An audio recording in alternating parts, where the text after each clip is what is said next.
제 설교 사역에서 이 설교는 대부분 귀납적 전개 방식을 선포하고 있습니다. 이건 뭐냐면 결말을 미리 보이지 않고 질문을 먼저 던진 다음에 결론을 끝에서 찾아가는 미괄식 그런 전개 방법입니다. 그래서 최근에는 전통적인 3단 논법인 첫째, 둘째, 셋째를 가끔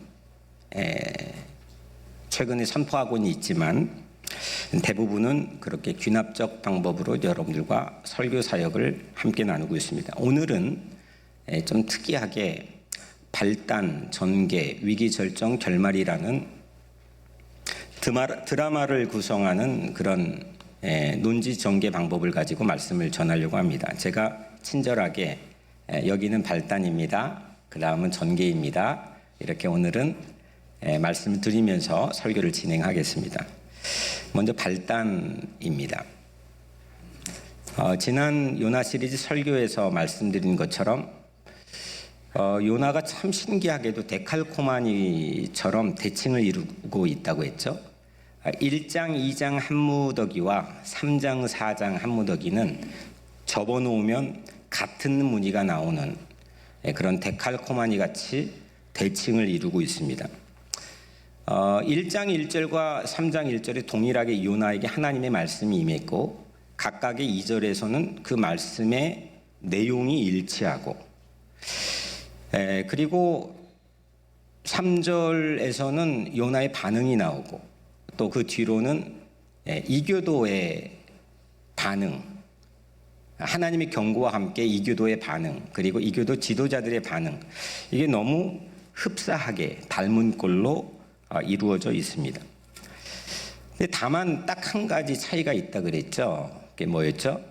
딱 한 가지. 요나의 변화였습니다. 1장 1절에서는 1장 3절에서는 하나님의 말씀을 거절했던 요나, 그래서 피해 도망했던 요나가 이제는 3장 3절에서는 하나님의 말씀에 기꺼이 순종하게 되죠. 다시스로 정반대 방향으로 그냥 도망했던 요나, 그 요나가 이제는 3장에선 니느웨로 방향을 틀어 그 말씀을 따라 순종하게 됩니다. 3장에서 요나는 더는 도망하지도 않고 또 자신에게 난감한 말씀인데 아주 순순히 그 말씀을 받아들이는 모습을 보게 되죠. 삶이 전혀 새로운 국면으로 접어들었습니다. 기쁜 일이죠. 게다가 이 요나 한 사람의 변화로 도시의 변화까지 이루어졌습니다. 요나가 설교를 딱 하루 했더니 도시가 전체가 뒤집어졌습니다. 최고 지도자에서 시민 하나하나까지 전부 다 변화됐습니다. 결국 이로 인해서 하나님은 심판을 거둬들이시죠. 도시를 망하게 하지 않으셨습니다. 대단한 성과입니다. 놀라운 일입니다. 한 사람의 마음도 인생도 내 결심도 내 습관도 바꾸기가 어려운데 그게 우여곡절 끝에 요나 한 사람이 바뀌었고 그 변화로 인해서 도시 전체가 변화가 되었습니다. 놀라운 성과입니다.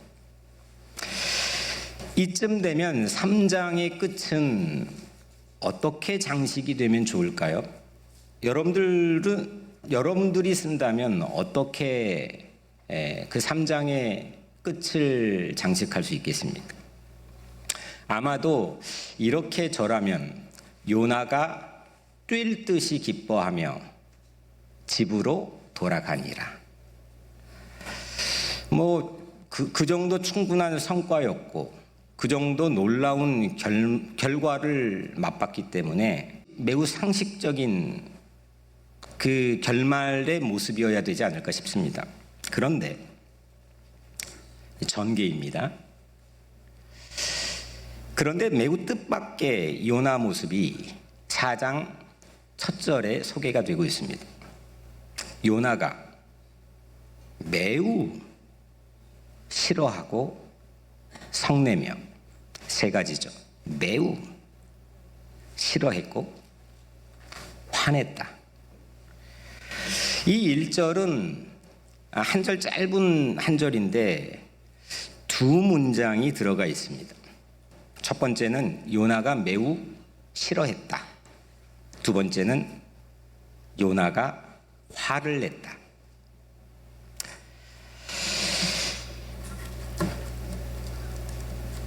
가장 포악한 청중에게 설교했습니다. 들을 것 같지 않는 사람에게 설교했던 겁니다. 근데 전부 회개했습니다. 당연히 기뻐해야 하는데 요나는 거꾸로 격분했습니다. 요나는 다시 제자리로 돌아간 느낌이 되었습니다. 실컷 변화되었는데 오늘 말씀의 제목처럼 다시 제자리로 돌아간 느낌을 우리에게 제공합니다. 이 짧은 1절이지만 의미를 깊이 파악하기 위해서 한 걸음 더 들어가서 살펴보려고 합니다. 하나씩 보면 매우입니다. 요나는 매우 싫어하고 성내며, 그 중에 매우. 이 매우는 히브리어로 가톨인데 히브리어를 기억하실 필요는 전혀 없습니다. 이건 요나서에서 반복된 큰이라고 하는 말과 같은 히브리어 단어입니다. 가톨. 이거는 큰 성읍 니느웨, 큰 바람, 큰 폭풍, 큰 물고기, 전부 다 가톨입니다. 요나는 매우 싫어하고, 이건 크게 싫어했다는 겁니다. 니느웨, 바람, 폭풍, 물고기에게 쓰였던 가톨, 이 큰이 이젠 요나에게 거꾸로 쓰여지고 있습니다. 요나의 심리, 감정, 이거에 거꾸로 뒤바뀌어 씌워지고 있습니다. 요나가 싫어한 것이, 지금 싫어하고 있는 것이 그만큼, 니느웨만큼, 그 바람만큼, 그 폭풍만큼, 물고기만큼 그 크게 싫어했다는 반증이겠죠. 두 번째로 싫어하고입니다. 요나는 매우 싫어하고, 싫어하고는 히브리어로 라인데 이건 요나서의 어떤 말과 똑같은 단어냐면 아주 자주 나오는 재앙이라고 하는 말입니다. 선원들이 배 위에서 제비 뽑기를 하자고 할 때 말했던 재앙, 7절, 8절에 나와 있죠. 1장 7절에 보면 우리가 제비를 뽑아 이 재앙이 누구로 말미암아 우리에게 임하였나 보자. 이때 재앙, 이게 라, 싫어하고와 똑같은 단어입니다. 그래서 1절의 첫 번째 문장은 이런 거죠. 요나에게 이런 게 큰 재앙이 되었다. 그러니까 매우 싫어했다는 게 요나에게는 어느 정도냐면 이 사건이 요나에겐 재앙이 되었다는 겁니다. 니느웨가 회개하고 하나님이 심판을 유예하신 것, 이것이 요나에겐 재앙일 정도로 크게 싫어했다는 거죠. 니느웨, 바람, 물고기의 커다란 모습이 이젠 요나에게 거꾸로 뒤집어 씌워져 있습니다. 요나는 기껏 변했는데 다시 제자리로 돌아갔습니다. 요나는 매우 싫어하고 마지막 성내며입니다.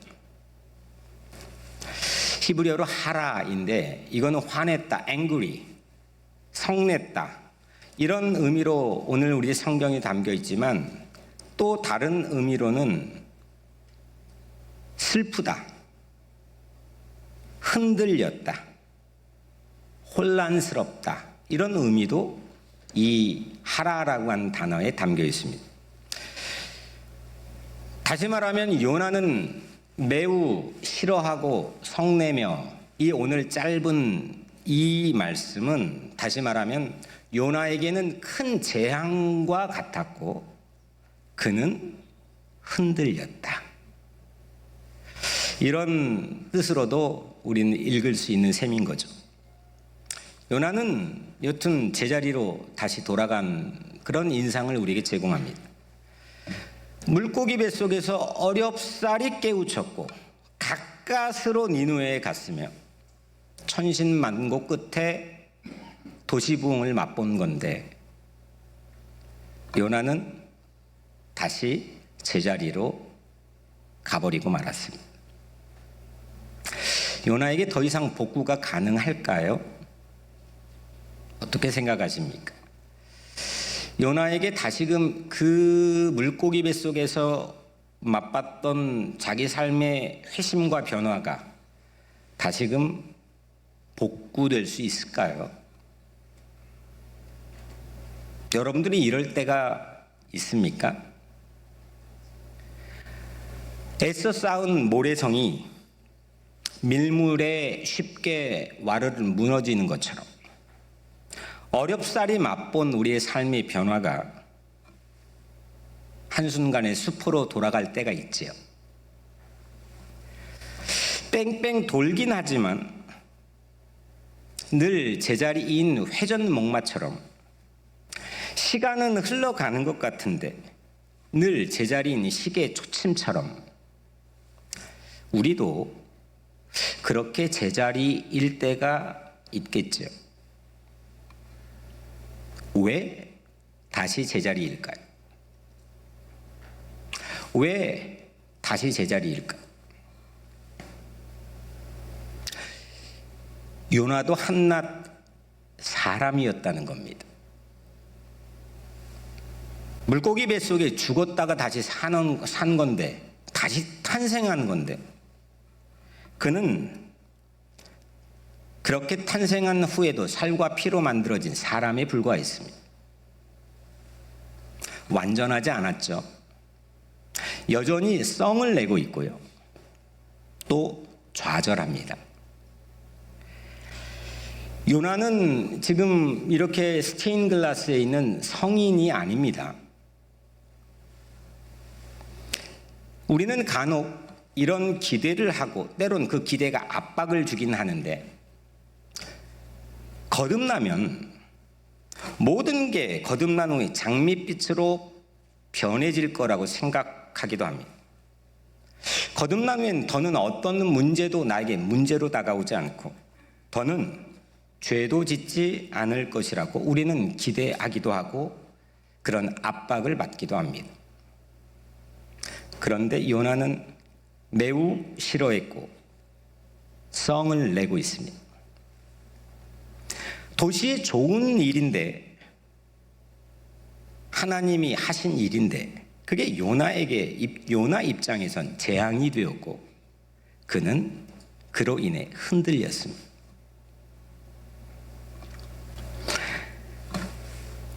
밑이 빠진 독에 은혜를 붓는 꼴이 요나이지 않을까 싶습니다. 부어도 늘 그 제자리. 놀랍게도 바울도 이런 고심을 동일하게 한 흔적이 로마서 7장 마지막에 언급되어 있습니다. 로마서 7장 21절에는 바울이 솔직하게 자기 고심을 토로합니다. 내가 한 법을 깨달았노니 곧 선을 행하기 원하는 나에게 악이 함께 있는 것이로다. 얼마나 고달팠을까요? 바울 안에 두 사람이 살고 있는 겁니다. 내 안에 두 사람이 살고 있는 겁니다. 나는 분명히 한 사람 바울인데 자기 안에 두 사람이 있다는 겁니다. 선을 행하길 원하는 나와 하지만 악을 행해버리고만 내가 이 두 사람이 내 안에 함께 살고 있다는 것을 바울도 이야기하고 있습니다. 여러분들은 어떻습니까? 그래서 바울은 스스로 이렇게 탄식을 이어서 하죠. 로마서 7장 24절에 오호라 나는 곤고한 사람이로다. 이 사망의 몸에서 누가 나를 건져내랴.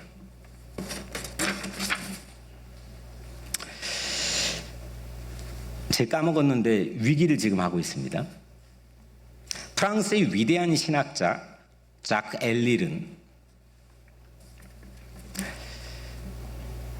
이걸 빗대서 한 말씀은 아닌데 거룩함의 신기루라고 하는 멋진 말을 남겨놓았습니다. 거룩이라는 게 꼭 신기루 같아서 보이는데 다가가면 아무것도 없이 사라져버리는 것 같다는 의미겠죠. 제자리, 다시 제자리,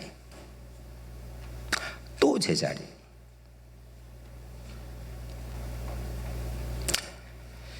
그 제자리에 서게 되면 힘이 빠집니다. 그리고 좌절하게 되죠. 내가 분명히 했던 회심도 나 스스로 의심하게 되고, 심지어 내가 받았던 구원도 의심하는 지경에 이를 수도 있죠. 과거에 분명히 일어났던 일인데 모두 그 제자리에서는 허사가 돼버리는 것 같은 그런 느낌을 우리는 갖게 됩니다. 과거의 모든 좋았던 경험들은 꽝이 되는 걸까요? 왜 다시 제자리일까요? 제자리의 의미는 정말 없는 것일까요? 제자리 경험자였던 요나는 우리에게 분명히 할 말이 있기 때문에 성경에 오늘 소개되고 있지 않을까요? 다시 제자리의 의미는 무엇일까요? 요나조차도 바울마저도 그랬다면 뭐 나라고 별 수 있겠어? 라고 생각하는 사람에게는 요나가 제자리의 의미를 절대로 말해주지 않을 겁니다. 아니, 성경에 이런 사람도 그랬는데 나라고 별 수 있겠어?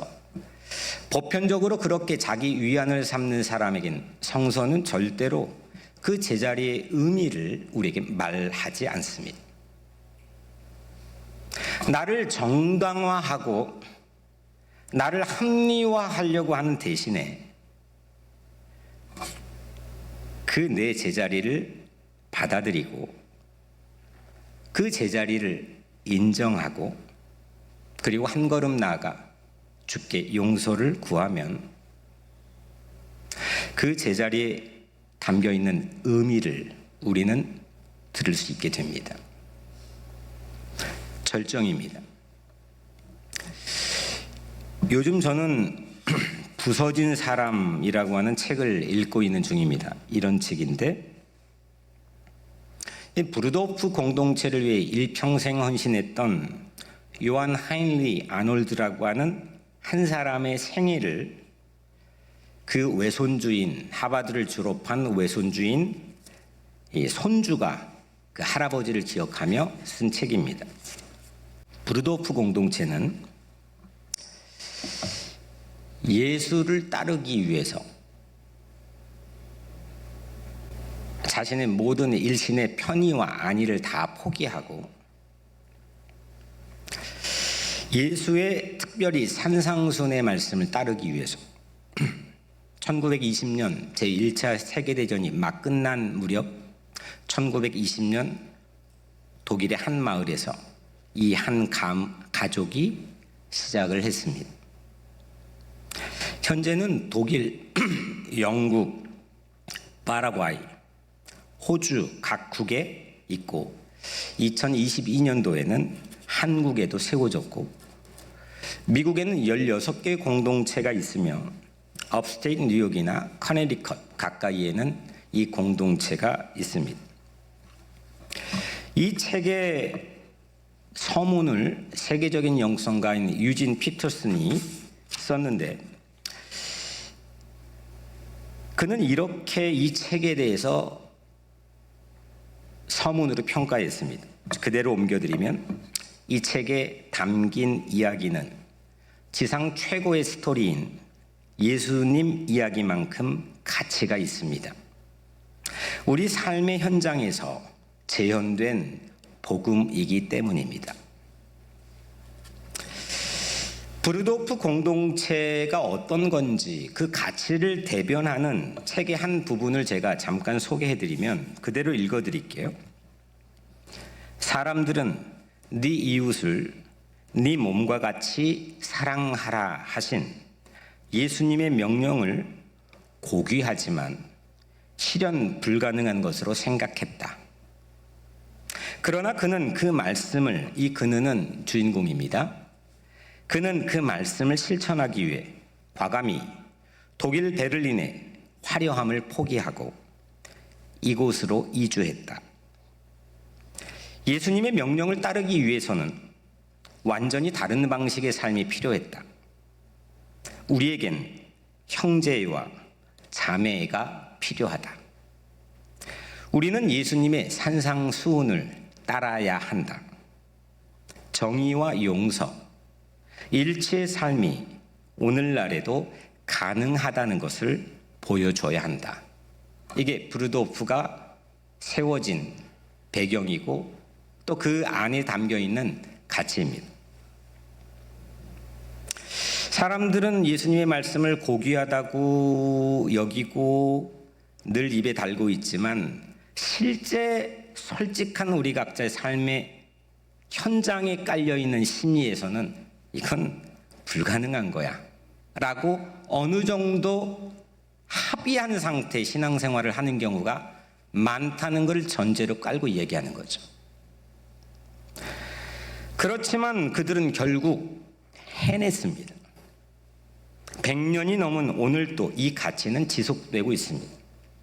그걸 확인하기 위해 말씀을 준비하며 어제 저녁 그 공동체에 유일하게 속해 있는 한국인 부부에게 전화를 해서 실제 이 가치가 오늘날 공동체의 가족들과 이야기되고 기도하고 함께 나누어지고 있는지 물었습니다. 여전히 유지되고 있었습니다. 그런데 놀라운 것은 제가 이렇게 훌륭한 공동체의 단면을 소개하려고 이 이야기를 꺼낸 게 아닙니다. 그런데 놀라운 것은 이 예수만 따르려고 하는 사람들, 자기 모든 것들을 포기하고 나누고 헌신하고 함께 공동으로 소유하려는 정말 예수의 정신 하나로 일평생을 살아가려고 헌신하는 그 부르심에 응답했던 사람들에게 전혀 어울리지 않는 좌절, 상처, 죄책감 이런 것들이 이 부서진 사람이라는 이 책에 너무 가감없이 솔직하게 담겨 있다는 거에 놀랐습니다. 그런 부분을 이 책에서 발췌 소개를 잠깐 해드리면 그대로 읽어드립니다. 할아버지와, 이 할아버지는 손주가 쓴 주인공이죠. 할아버지와 사이가 어그러진 몇몇 친척은 수십 년 동안 할아버지를 만나지 않았음에도 지금까지 할아버지 모든 것을 경멸하고 있다. 할아버지께 상담받은 사람, 할아버지께 무수한 도움을 받았던 한 사람이 수년 후 할아버지를 살해하려 했던 일도 있었다. 그는 자신이 할아버지를 쏘기 직전 마음을 바꿔 방아쇠를 당기지 않았다고 우쭐대기까지 했다.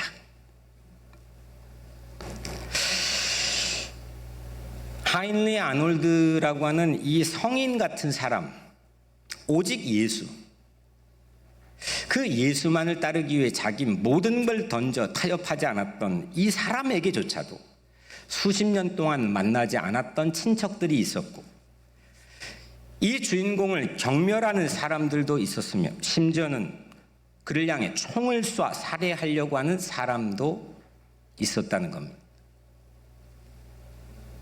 모든 걸 주고 나누려고 했던 사람, 모든 걸 도와주려고 했던 사람에게 그 주변에도 이런 사람들이 있었고 때마다 이 책에선 이 주인공이 느끼는 솔직한 심경이 제자리 같았다는 겁니다. 공동체가 시작한 지 3년에 접어들 무렵 1922년 이 공동체의 생계가 1차 세계대전 막 끝난 패전국 입장이었던 독일이었으니까 얼마나 경제적으로 심각한 어려움이 있었겠습니까? 그 심각하게 어려울 때였습니다. 공동체 사람들은 이 책의 주인공을 다음처럼 비난했습니다. 이 모든 게 백일몽이야. 우리 보고 믿음으로 살라고? 재정적인 지원, 안정적인 운영자금을 마련할 수 있는 철저한 계획을 세우라고. 예수님이 어쩌고 저쩌고 떠들기만 하면 뭐해?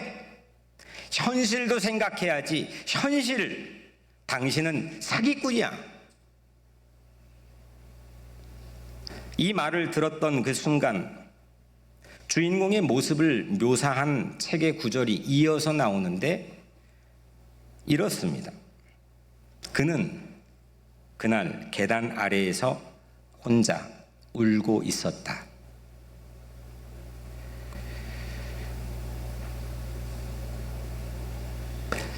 그리고 이어서 이런 책의 글귀가 이어집니다. 그를 가장 매몰차게 비난했던 사람 중에는 수년간 가장 사랑하고 신뢰했던 사람들도 있었다.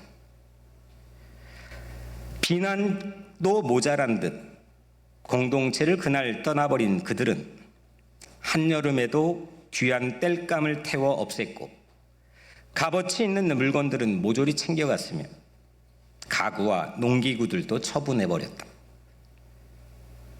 오로지 7명 가족만 남고 모두가 그날 공동체를 떠나버렸다. 파탄이었다. 제자리입니다. 제자리로 돌아갔습니다.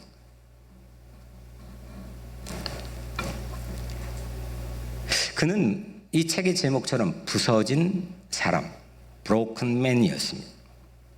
울었고 좌절했고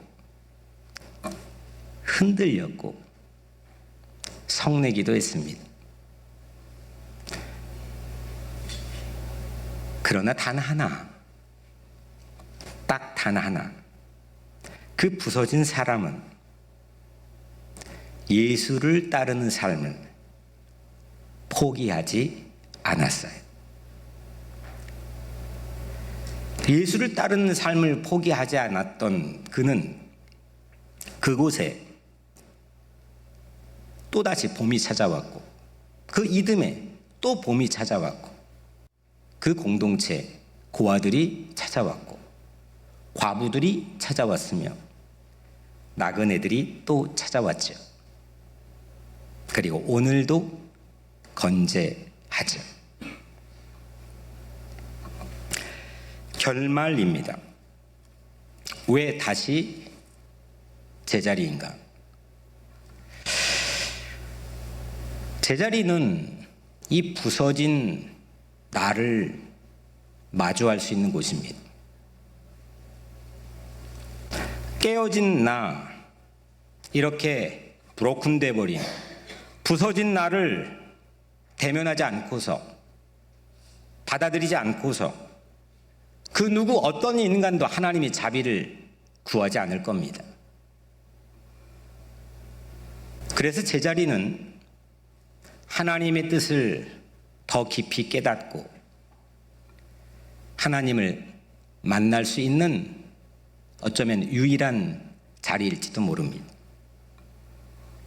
구원받은 한 크리스찬이 성화로 접어들어 sanctification이라고 하는 성화되어 가는 교리적인 의미에서의 공부로만 알고 있는 지식이 아니라 이런 과정이 성서에 담겨 있고 역사 속에 예수를 믿어가며 성화되어 가는 모든 사람들이 공통적인 모습 아닐까요? 이 책의 맨 앞에 이렇게 쓰여 있습니다. 상처가 없다면 당신은 어떤 존재가 될까? 천사도 어쩔 수 없는 가련하고 실수투성이인 이 땅의 자녀들을 깨우칠 자는 생애 수레바퀴에 짓눌려 부서진 그 한 사람. 사랑의 군용에는 오직 상처 입은 병사만이 복무할 수 있으니.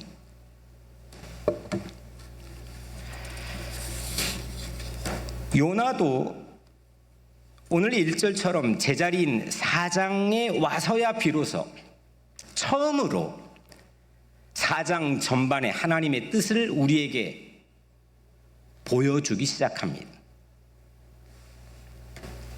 제자리가 아니고서 어떤 인간도 오만해질 수밖에 없죠. 떠나게 됩니다. 이런 의미에서 제자리는 크리스찬들에게는 숙명처럼 피할 수 없는 자리이며 동시에 은혜를 향해 뛸 수 있는 뜀틀이기도 합니다.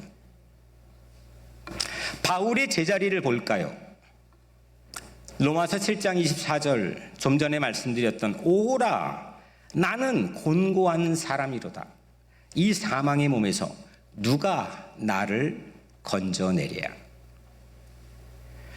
누가 나를 건져낼까 물을 수밖에 없는 그 제자리가 아니고서는 사망의 몸에서 나를 건져줄 수 있는 유일한 하나님을 바라볼 수 없게 되겠죠. 이것이 제자리에 담겨있는 영적 의미가 아닐까요? 바울은 로마서 7장 마지막에서 그 제자리를 경험한 직후 로마서 8장 첫 절에 어떤 고백을 합니까?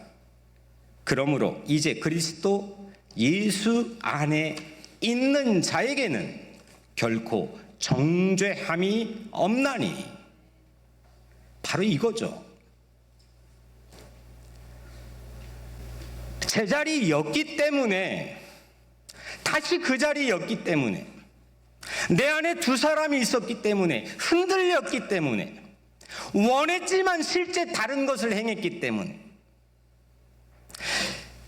예수 안에 있을 때만이 결코 누구도 나를 정죄할 수 없다고 하는 오롯이 예수를 바라볼 수 있게 된 것 아니겠습니까?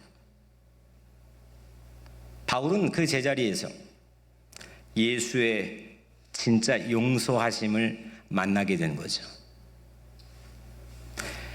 자신이 스테인글라스에 숭고한 성인이 되어서가 아니라 그 제자리에서 늘 다람쥐 쳇바퀴 돌듯 늘 나는 그 형편없는 내 안에 두 사람을 품고 살고 있는 그 제자리에서 나를 정죄하지 않으시는 예수의 참다운 용서를 바울은 만나고 우리에게 말씀하고 있는 거죠. 로마서 7장 막판에 그 제자리에서 기죽고 우중충해버렸던 바울이 로마서 8장 마지막 어떤 모습으로 바뀌었나요? 로마서 8장 37절에는 이 모든 일에 우리를 사랑하시는 이로 말미암아 우리가 넉넉히 이기느니라. 여전히 8장 마지막에서 또 바울은 곤고한 사람이었을 겁니다. 자신 안에 두 사람이 있었을 겁니다. 하지만 오호라 곤고한 사람이었지만, 그는 제자리였지만, 이런 곤고한 자신을 사랑하시는 오직 예수로 말미암아 바울은 넉넉히 이길 수 있다고 확신했습니다. 이것이 복음이지요. 요나는 사람이었습니다. 바울도 한낱 사람이었습니다. 놀라운 건 예수님도 사람이셨습니다. 그 사람 예수, 인카네이션 된, 성육신 된 그 사람 예수는 내 연약함을 모두 아신다 했죠. 히브리서 4장 15절에 우리에게 있는 대제사장은 우리의 연약함을 동정하지 못하실 리가 아니요 모든 일에 우리와 한결같이 시험을 받으신 자로 돼 죄는 없으시니라. 예수님은 나의 전부를 다 아십니다. 내가 흔들리는 것도, 내가 썩내는 것도, 내가 슬퍼하는 것도, 내가 혼란스러운 것도. 주님은 나를 전부 다 아십니다. 그런데 나를 용서하신 후에도 또다시 나는 성내고 억지 부리고 제자리인 나를 매번 상대해야 되는 그 예수님은 그런 나를 상대를 다시 할 때 전혀 놀라워하지 않으십니다. 이게 실제로 우리는 믿어지지 않을지도 몰라요. 왜냐하면 세상에는 이런 분이 없기 때문입니다. 그런데 예수님은 실제 그러신 줄로 믿습니다. 맨날 제자리인 것 같은 나로 인해서 그 예수님의 사랑이나 용서는, 그분의 인내는 절대 고갈되지 않습니다. 메마른 법이 없습니다. 오히려 이렇게 내 반항적인 내 자신이 무릎 꿇고 그 제자리인 나를 대면하고 받아들이고 인정하고 무릎 꿇고 예수님께 나온다면 나를 똑같이 받아주시고 용서받는 자리로 나를 이끌어 주시는 줄로 믿습니다. 왜냐하면 70번씩 7번이라도 용서하시는 것은 오직 예수님만 나에게 하실 수 있는 일이거든요. 70번씩 7번 용서가 아니라면 이 자리에는 그 누구도 제자리일 수밖에 없는 구제불능이므로 예수님의 70번씩 7번의 용서만이 우리의 구원의, 우리의 삶의 희망인 줄로 믿습니다. 사랑하는 여러분, 혹 부서진 나 아닙니까? 깨어진 나 아닌가요? 흔들리진 않나요? 슬프지는 않습니까?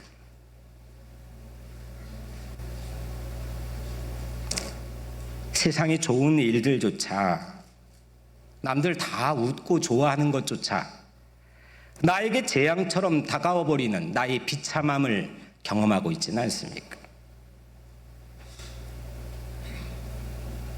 그게 사람이고 그게 나입니다. 제자리처럼 느껴집니까? 거룩함의 신기루에 빠져 있나요? 밑 빠진 독 신세인가요? 내 안에 두 사람이 살고 있나요? 오라 곤고한 사람인가요? 내가 요나인가요? 바울처럼 깊은 우울에 젖어 있나요? 그 제자리들을 지금 받아들이고 인정하기를 바랍니다. 그리고 예수님께 나오시길 바랍니다. 예수 안에 있는 자에게는 어떤 제자리에 있는 자일지라도 결코 정죄함이 없는 줄로 믿습니다. 내 연약함을 다 아시고 자비를 끊임없이 베풀어 주시는 그 예수 그리스도로 말미암아 우리 모두는 이 길이라고 확신하기를 주의 이름으로 축원합니다.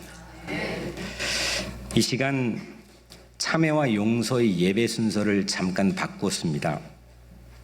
여러분들이 앉아있는 바로 그 자리에서 눈을 감고 우리가 이 시간 하나님께 참회하며 기도하기를 바랍니다. 요나와 같은 나를 받아달라고, 바울 같은 나의 우울을 받아달라고, 흔들리고 슬프고 깨어지고 부서진 나를 받아달라고. 이 시간 우리 각자가 하나님께 참회의 기도를 드리기를 바랍니다.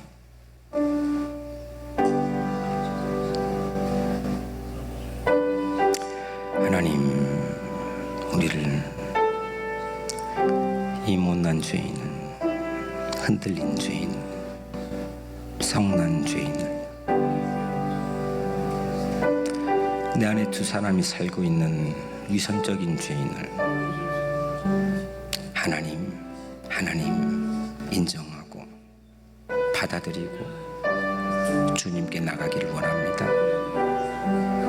우리가 지금 기도하는 이 자리가 자비석이 되게 도와주옵소서. 자비의 자리가 되게 도와주옵소서. 주님은 우리를 붙들어 주시길 원합니다. 이 시간 기도하는 모든 주의 백성 긍휼히 여겨주시고 저들 기도를 응답해 주시며 넉넉히 이기리라 승리 확신을 가지고 그 어떤 누구도 나를 정죄할 수 없다는 복음의 능력을 품고 살아가게 하여 주옵소서. 주님 우리를 도와주시옵소서. 주님 우리에게 능력을 베풀어 주옵소서. 주여 도와주시길 원합니다. 기도합니다. 주님이 역사하여 주옵소서. 주님 도와주시옵소서. 아버지 하나님 함께 해주시길 원합니다. 도와주시길 원합니다.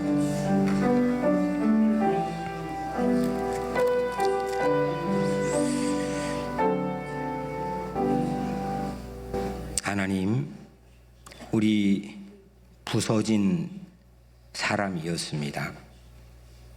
깨어질 때도 많았습니다.